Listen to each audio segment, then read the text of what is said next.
Joe, how did you find carnivore? Well, thanks, Dave.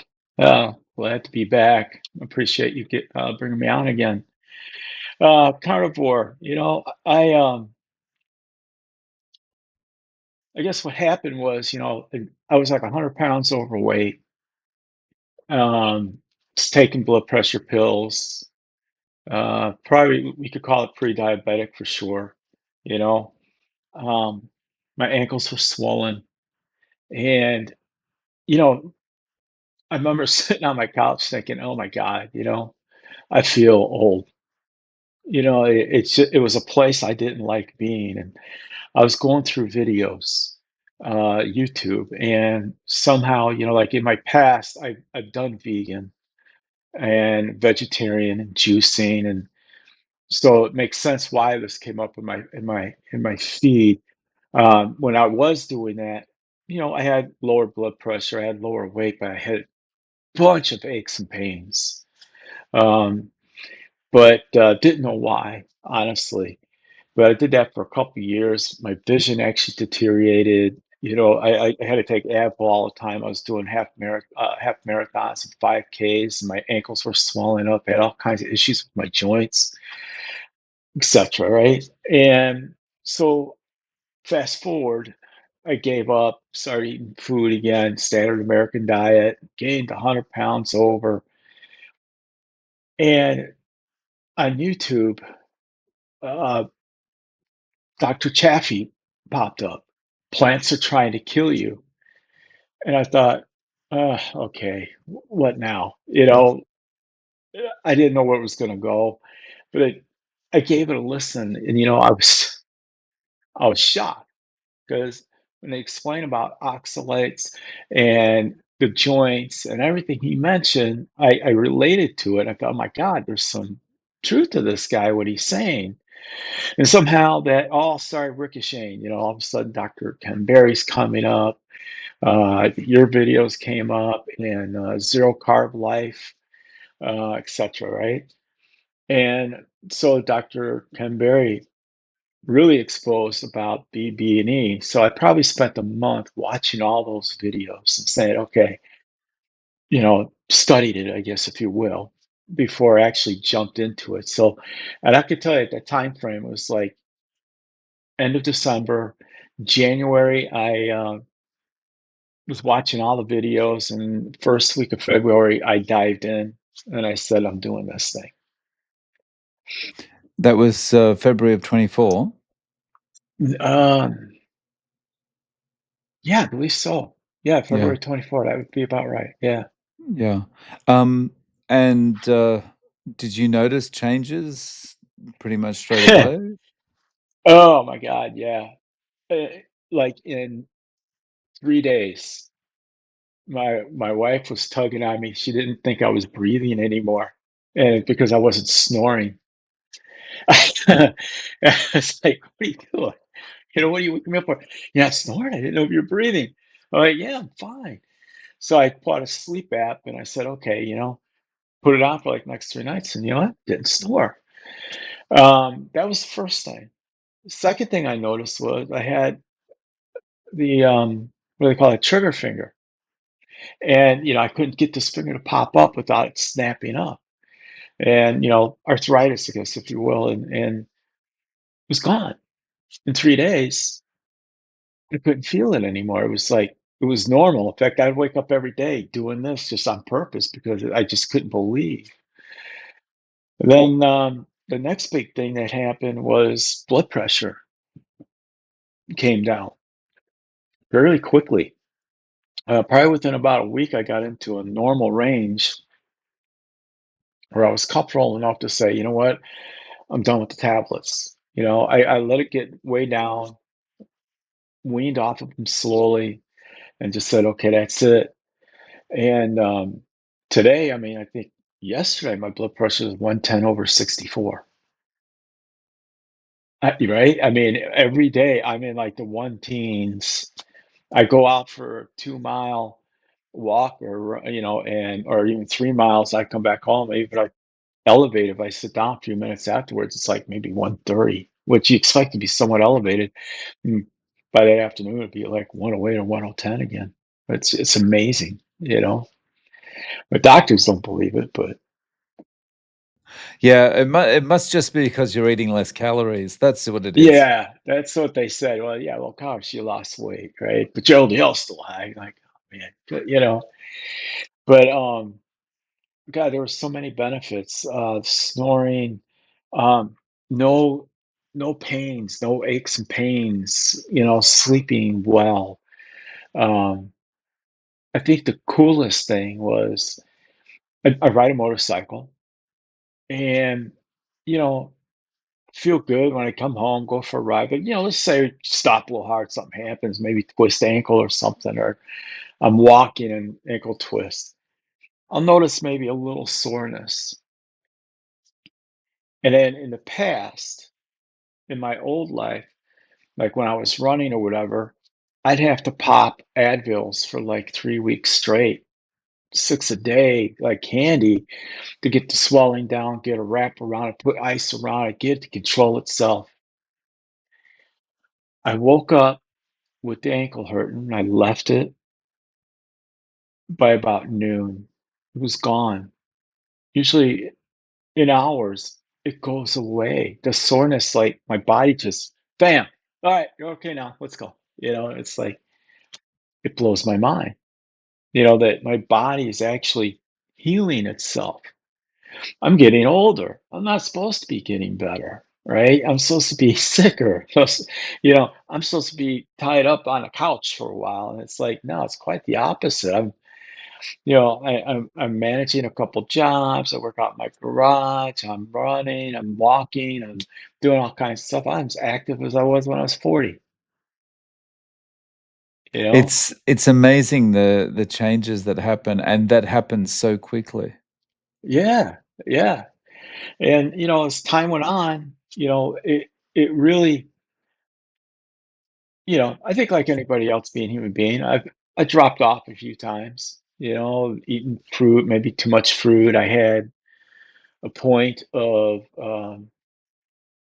I had to go for hernia surgery. I'm just not a fan of surgeries because I hate being put asleep. Right? Hernia, not a big deal, but being put asleep to me just, I don't know, bothers me. So I was stressed. I was really stressed. And I think the fruit, the sugar, and eating just started, getting to me. So I've gone on and off, but I've always been able to, like, all right, stop, start over, and boom, things will kind of come back to normal. So, it's been good to me. I did learn though, I can't really touch fruit unless I'm eating some meal and I take two grapes or a bite of an apple, and I have to eat the burger or something afterwards because it's the only way I'm going to stop. So I can't control myself with the carbs. It's a true, it's insane. It's my kryptonite, I guess, if you will. Yeah, You know, I'm the same. It's like that's why I can't even try something because I know the first bite is like, yeah, not gonna be the last bite for a long time. right, exactly. But I had to make the sacrifice. My daughter got married about a year or so ago. That she had she made cupcakes for everybody, and I took a bite of one, and I was worried what it would do to me. But it was weird. It like put a knot in my stomach. I didn't even want to keep eating it. I could tell it bought my stomach was like, what is this crap? But yeah, I've stayed away from it. I don't find cake, ice cream. I don't find anything appetizing. If I were to say I was missing anything, it might be pretzels. But burnt pretzels. That was always I used to eat those a little too much. But other than that, no, it's been great. I think my eyes have improved because I don't have the floaters anymore. Um, I know my thinking, my brain is the clarity is there because I know I'm doing better with my job.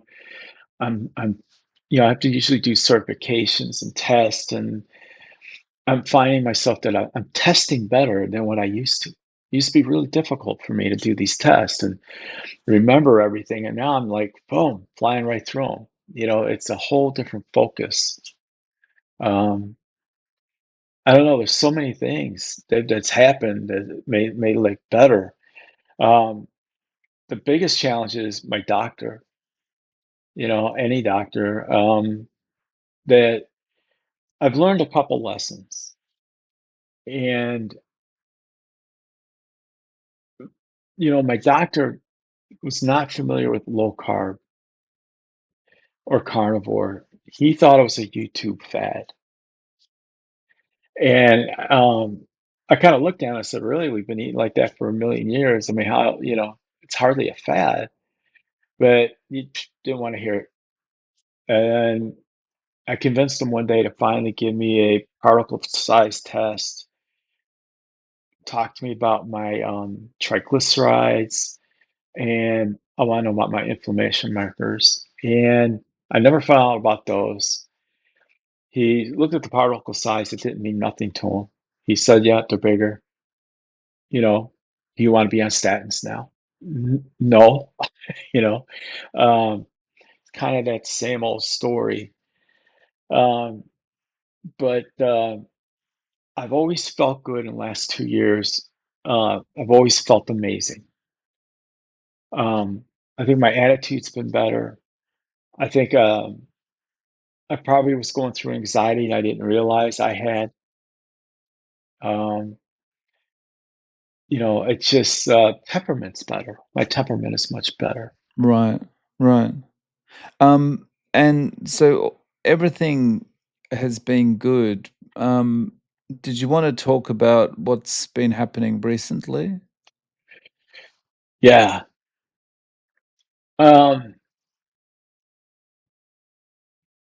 I'll say right up front, I had to get 3 stents put in my heart. And I'm sure it had to do with stress. There was a period of time from when before I was going to go for a surgery and other events happening in life that I was under a lot of really intense stress. And also, I used to smoke in my previous life as well. A couple pack a day smoker, 100 pounds overweight, probably a good majority of my life. So I did do a CAC, and the CAC did indicate that previously. So I kind of knew I had a risk going on there. I wanted to give it a little more time and see if it reduced the score over a period of a year or so. And um, well, I started feeling pains in my chest. And honestly, I thought it was heartburn. And so, I mean, honestly, I take a drink of water, boom, it go away. And it was very consistent. I wasn't sure what it was, but I thought, man, maybe my stress, I burned up my stomach or something. I didn't quite pinpoint it yet, and it didn't feel like anything too serious. So I was just like, I left it. That's what it was. It never occurred to me to be anything else. Well, one day the pain got a little worse, and then it started concerning me. But then on Monday morning, I always come in my office. I'm gonna, get ready for work, gear up for work, and sit down, get my morning coffee, and do whatever I do, right? And the pain became overwhelming, and I'm thinking, okay, I know something's wrong here. And I don't know why, but I decided to check my blood pressure. See, my blood pressure went up, and it did. It went crazy through the roof. Scared me that I called my wife and her daughter. I said, let's go, take me to the hospital now because we got to know. I don't know if this is my heart or if this is heartburn. I just don't know. Let's just get this shot. And I think my anxiety was kicking in because now I'm trying to figure out this shouldn't be going on. Well, after some hours there, the nurses were like, yeah, could be heartburn. The heartburn and heart attack are very close to the same. I did not have a full blown heart attack, FYI, but I was getting the pains. My heart was starting to go through it because the pains went away and it was okay. I actually caught it before a full-blown heart attack. They said under a full-blown heart attack, I would have needed open heart surgery. But since I went there early, they found what the blockages were. They were able to clean them out, put stents in. So I saved myself from that. The doctor did come out after one stent and told me, he goes, well, you were right. It was stress related, which I think they measure it through some chemical, in your body, cortisol or something. They find some way. He says, you definitely had a lot of stress. You definitely was stressed. And a lot of it's history. He says, it takes, it's not what you did yesterday. It's not what you did last year. It's what you did 20 years ago. Probably like, the smoking, being overweight for all those years, eating fried foods, eating McDonald's, Wendy's, you name it all, right? So honestly, I was shocked when he told me. I didn't think I needed anything replaced or blocked that bad. Even with the CAC, I didn't think, man, I felt so good. So I couldn't comprehend it for a while. It took me a while to understand it because I felt so good. I know with my diet, I'm eating clean. It's like, to me, in my mind, this shouldn't have happened. But the first thing he said to me, he said, my wife and their daughter told the nurses and them, they all the doctors, nurses asked, well, what did he eat? Typically, oh, he'll have like 6 to 8 steak. Well, I'm carnivore, right? And of course, they were like, "Oh my God, that's it." And so the first thing the doctor tells me is I have to give up fat, give up red meat, and he wants me to eat more grains, cereals, and fruit. All the things that made me sick the first time. It's like, great, right? I told him no. I told him right off the bat, that it's not going to happen. So, you know, one day they put one stent in, then they waited. Next day they put the other two in because I decided, let's just do it. The blockages were enough to say, just do it, then I don't have to sweat it no more and see what happens. Felt good. I felt like I recovered well. And be honest with you, I think my current health helped me survive this thing better than if I was 100 pounds overweight in the other condition, right? So they go to discharge me, and all week I was there for about 4 days, and they're trying to give me every day. Guy comes in with a little thing. Okay, we got to take your medicine. What's in it? Oh, this, that, statin. I'm like, I'm not taking the statin. And they're like, well, you got to take these things for the surgery. And I said, okay, I'll take all that, but I'm not taking the statins. All right. And then they come in my last day. Here you go. Now you got to take two statins. I'm not taking two statins. I mean, come on, you guys are nuts. How about three?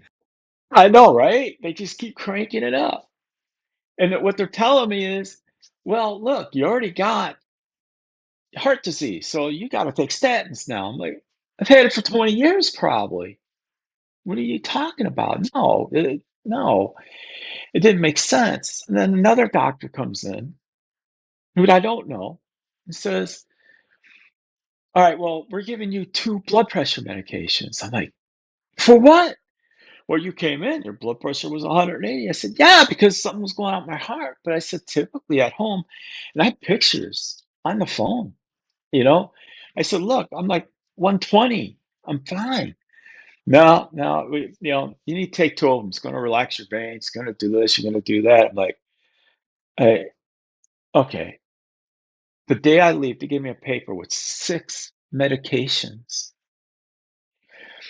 The one I was told is non-negotiable. It's called Plavix or something like that. That it helps your body adapt to the stents, so your body doesn't reject them from platelets, I guess. And a baby aspirin. You have to do that for 1 year. I said, for 1 year, I'll do it. That's fine. All right. But I'm looking at these medicines. I'm looking at my wife and I'm telling her, I'm like, there ain't no way I'm taking blood pressure medication. There ain't no way I'm taking 2 statins, you know? "Oh, you need to listen to them." I'm like, "Yeah." To my amazement, after 3 visits from 3 different doctors about beating me up about statins, that I'm gonna die without the statins, dietitian comes in and I'm thinking, "Ah, here we go, 4th time, I'm exhausted now." And I look at him, I'm like, "Look, I'm telling you right now, I'm carnivore. I'm not doing this, right?" He goes, "Carnivore? Really?" He goes, "Oh," he goes, "That's cool. I'm carnivore." Wait a minute, what? So then I told him my story, right? Being overweight, used to smoke, et cetera, kind of up front. He goes, "Yeah." He goes, "I've done keto, I've done carnivore. I'm a dietitian." He goes, I understand." And then he goes, "If I were you, I'd keep going what you're doing." And he understood why the statins, I couldn't believe it. Even my wife was like, "Well, wait a minute. Maybe you're right. This guy's agreeing with you." She wasn't sure. But, example though, I mean, I could tell they were all frustrated with me because I pushed back. I asked questions.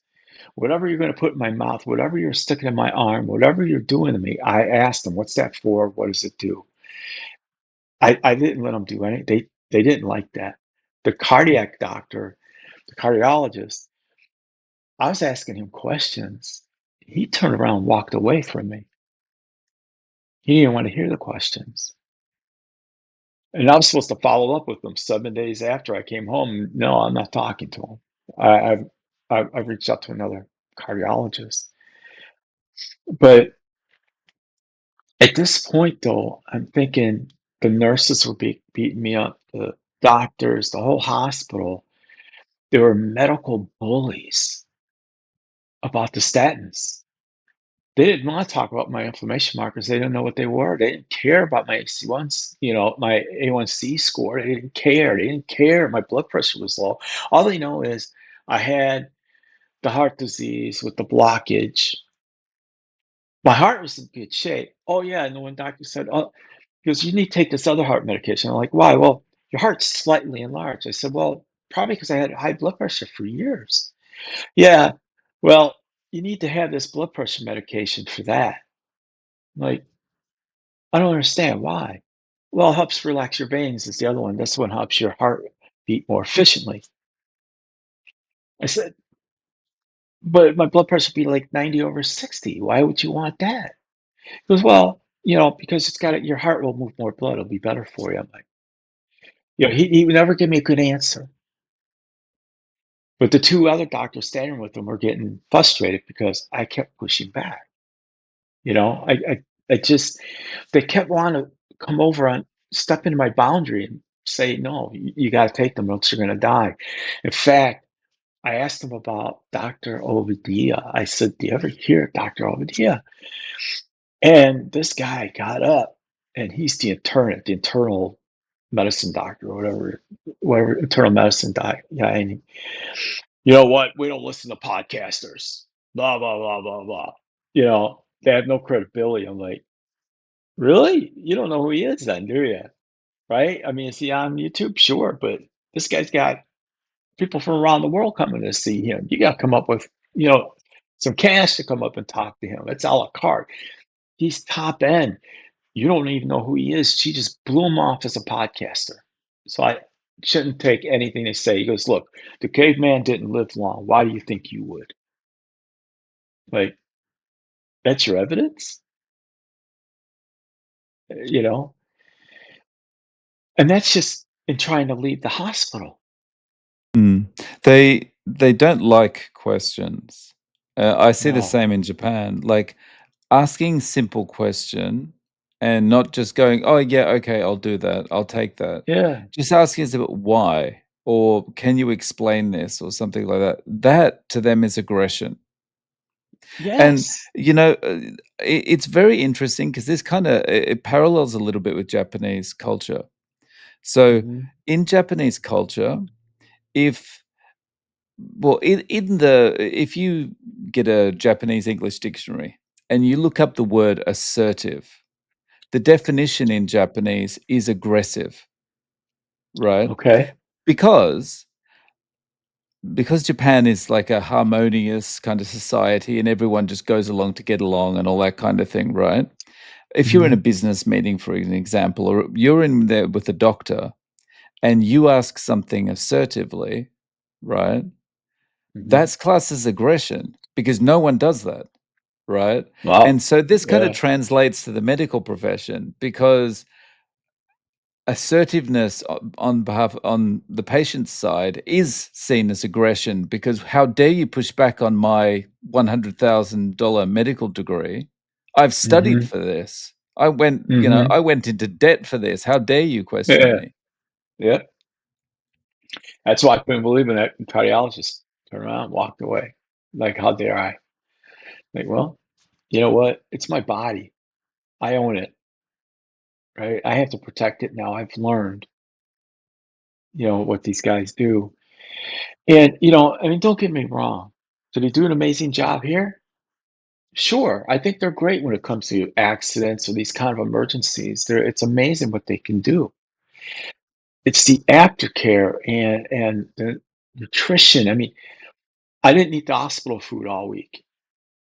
I actually fasted being at the hospital. I went and sent there Monday. I left there on Thursday. I didn't eat a single meal they gave me, but I did have my wife sneak in burger patties. So I was okay there. You you didn't think that the Cheerios and ice cream provided by the hospital would be good for Oh your God. metabolism? No, not at all. Not for me. I was not interested. They couldn't believe I wouldn't eat. I'm like, oh, man, I'll pass. But then, when I got out, I was really confused. I'll be honest. My head was kind of spinning. Like, wow, why did this happen? Blah blah blah. Trying internet searches. I tried AI. I'm reaching out. I want to reach out and to talk to somebody because now I'm in a position I don't have access to somebody who is an expert at low carb or carnivore to sit there and give me advice on, my God, what should I do here? And it took a while, at least a week or so, before I started getting centered of saying, okay, you know what? I'm doing what I'm doing because everything else is good. They were worried about my cholesterol shot up when I was in the hospital. My blood pressure shot up when I was in the hospital because things were getting blocked or problems, right? One day I checked my cholesterol, it was 208, 208. They wanted me on two statins. My blood pressure was like, it was in the one teens, over 60 something. In fact, we check it in the morning before I get out of bed. I have my wife check it right now. Yeah, I'm awake. Before I even get out of bed, check it, see what it is. And I recorded it. I took a picture every morning and recorded it. And they wanted me on two blood pressure pills and two statins. I'm thinking, well, I don't think I'm wrong here, right?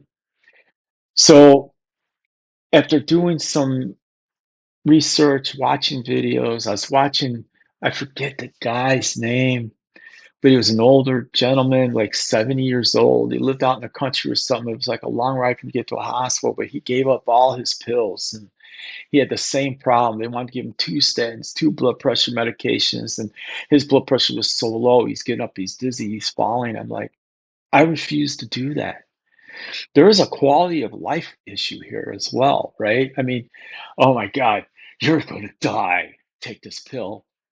So I'm going to sit on the couch, scared to die, and be a vegetable. That's no. I'm going to go meet my friends. We're going for a ride. We're going to go out on motorcycles. We're going to have fun. I'm going to do the activities I do. I want to go run. I want to do what I need to do. So I went and saw my practitioner, and first thing he says, "Well, aren't you going to take the statins now?" I'm like, "Oh God, statins again." What was my if what was my inflammatory markers? We didn't look, did we? Well, if you were diabetic, we look at it. No, I think before this happened, Dave, if they looked at my inflammatory markers, if he knew how to read, I realized after watching, Kerry on Hopestead now was talking about his numbers, and I think you had a guest or somebody on talking about their numbers and that primal carnivore. The girl that runs that channel, she had something where these people have triglycerides in their 50s and lower. Mine were 120. So I think there was a message because going back with the swollen ankles, remember I said I was 100 pounds overweight with swollen ankles? The swollen ankles was a sign I had some blockage or some problem going on that my heart wasn't moving the blood well and water, whatever, right? Um, these markers were ignored because everybody only cared about was my LDL score, right? Like I watched the guy who was a pilot recently. I think Peter was his Oh, yeah, name. Peter, yeah. Yeah, and you're saying the same thing. It's like LDL is not the issue, but why won't you check my markers? They get mad at you. It took me a year of being carnivore to get them, over a year to get them to let me do a CAC. They didn't want to do it, right? Well, it's not a problem right now. Why would we do it? Well, why wait till it's a problem? And let's find out before it's a problem. Maybe if I knew this a year and a half ago, I could have fixed this, worked with this before, right? So, do I blame the diet? Not at all. I think I feel the way I do. I'm checking my glucose. I'm doing my fasting like 36 hours at a time. My ketones. I'm checking my cholesterol, checking my heart rate. I got the little Apple Watch giving me all the useless information and doing all this stuff. And I'm finding, you know what? I'm fine. I'll take your one tablet. And I told that to my physician. I told him, I said, no, I'm taking the one because I don't know about the platelet stuff. That's beyond my pay grade. But I did find by watching the podcast a doctor named Dr. Jimenez, who's an hour and a half from here, who understands low carb and carnivore, doesn't like give people statins. And I actually meet with him next week. And I'm kind of excited about it because I'm going to go talk to him. He's out of my network for insurance. So, okay, I have to pay a bigger copay, but I don't care. I want good advice. I did have a chance to talk to Dr. Odia and his team, and they said I'm on the right track. They agreed with me based on what they have. Not true medical advice, but I gave them what the numbers were and what I'm doing. And basically, they said, no, you're on the right track. Just keep going. So I believe I can beat this thing. If this is fixed and I'm good, I don't believe in my heart that I have to have statins and blood pressure pills when everything else is working just fine. Yeah. So in a way, I feel like the typical person after they have a couple of stents put in, or if they have surgery, right? Mhm. It's all like whether this is intended or not, I feel like everything that happens after someone has this surgery, um, it's all sabotaged from there, you know? So it's Yeah. take the statins, which have got all the side effects and that kind of Yeah. thing. Um, eat lots sorry about the emojis. Eat lots of grains. It's whenever I raise my hand like this, it thinks I'm doing a thumbs up. Um, Gotcha. when eat lots of grains, eat lots of fruit, eat lots of all this kind of stuff. So get your blood sugar up, and Yeah. it's like, you're just creating the situation where I'm gonna get sicker with the statins, Mhm. and I'm gonna be back in the same position in a few years because my Right. blood sugar's out of control. Right. Right. My time when I came in, my family, my mom, dad, sisters, brothers, aunts, uncles, all them, they were all older when I was younger. And I watched this cycle. One thing happens to you, you take this tablet. Oh man, something else happened. Well, here, take this tablet to counteract that tablet. Oh, okay. Then all of a sudden, you know, it just grows and grows, and you just keep going downhill. They never make you better. They only want to manage you until you die, right? And that's it. And then and when you fight that, they fight you. But the funny thing is, a great example, two situations happen at the hospital that, they put in to see what's going on here, like blockage, like in your veins, right? Some type of dye.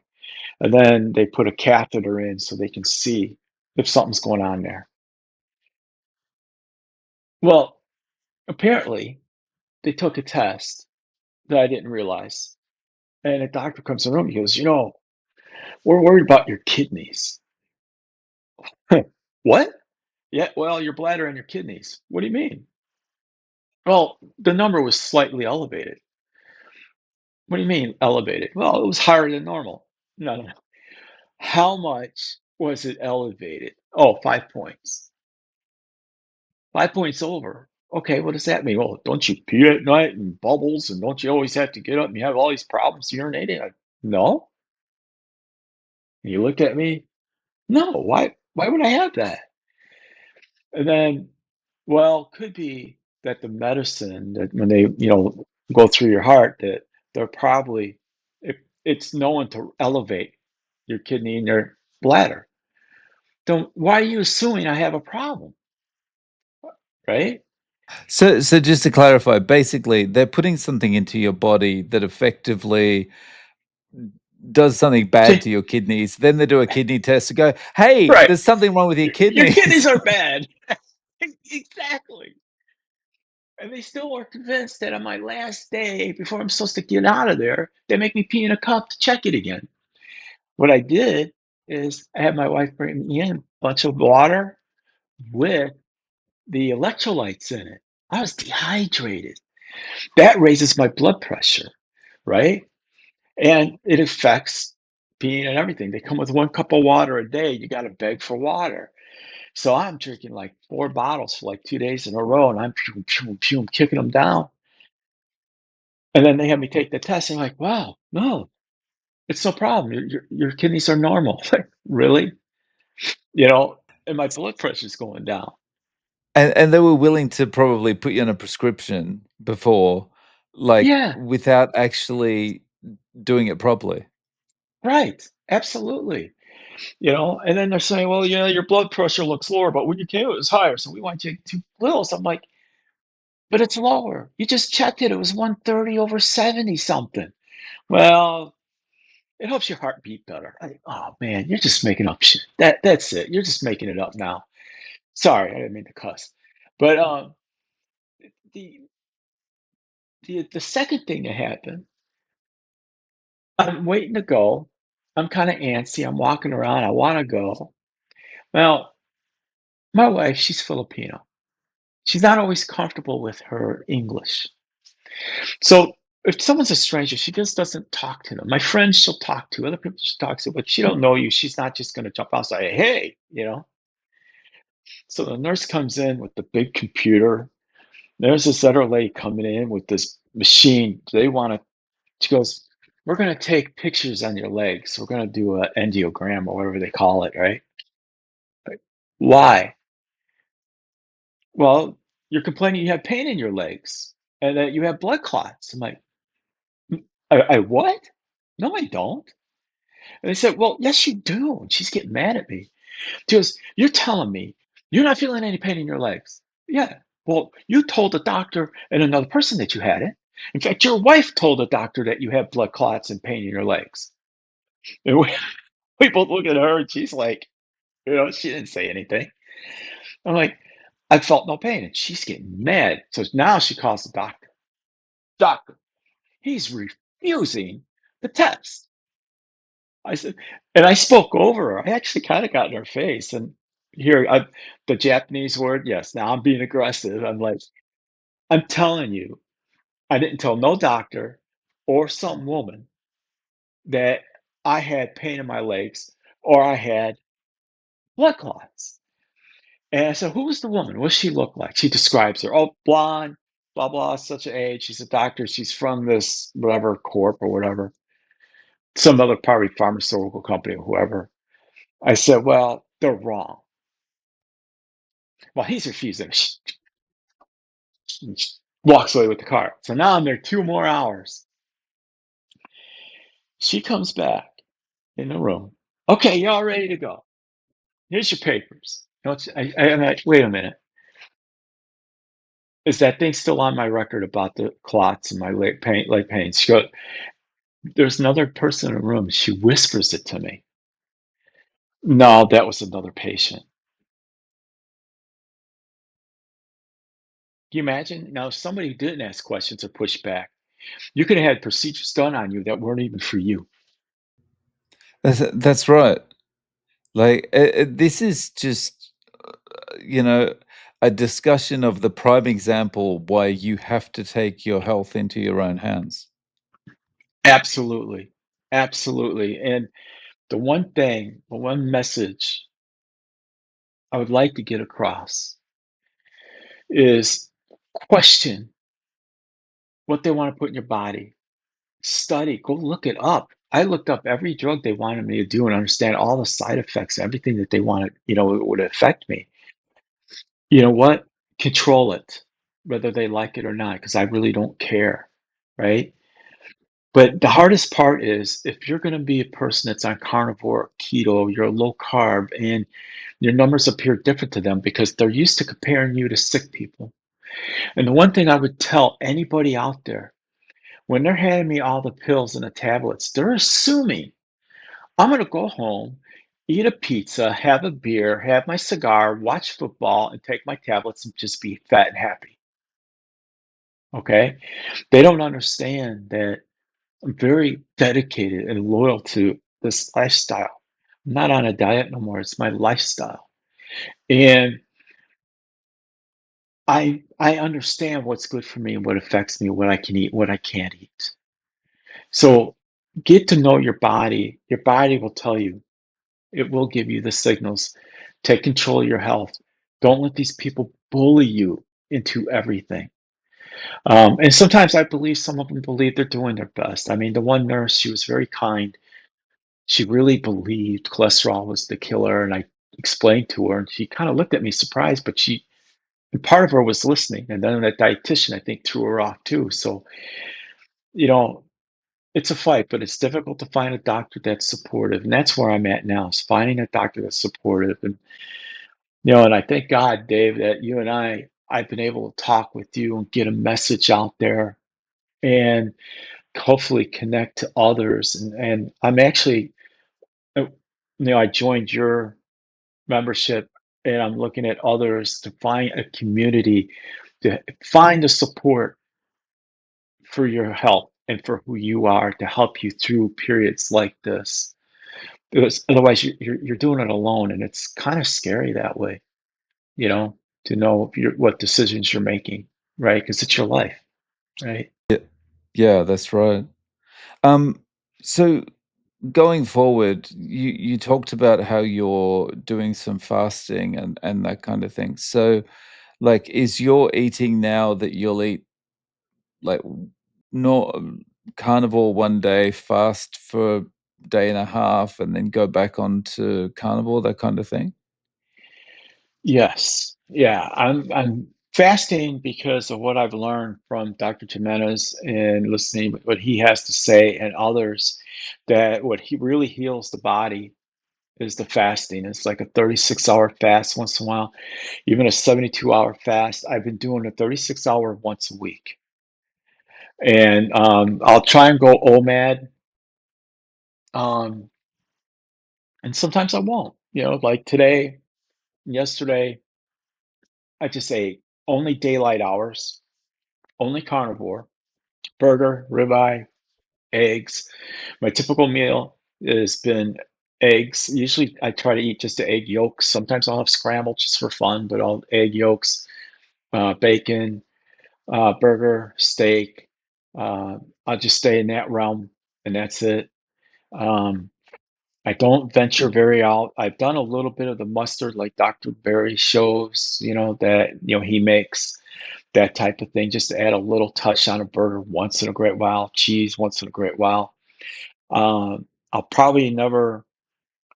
until I get my numbers run with the doctor next week, I'm staying 100% strict. It'll be 30 days by the time I see him of being, strict from the day out of the hospital.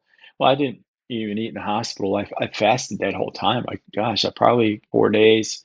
They only brought me food one day and water the rest of the time. So I fasted probably at least 48 hours or better, you know. So yeah, definitely staying strict and just looking for support.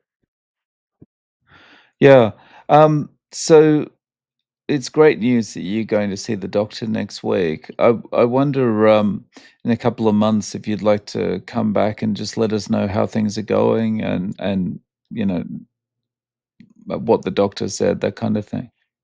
Yeah, absolutely. Because I think having a low carb doctor actually going through my numbers and my labs is something like I could share with people. And I've finally started a YouTube channel. It's probably horrible.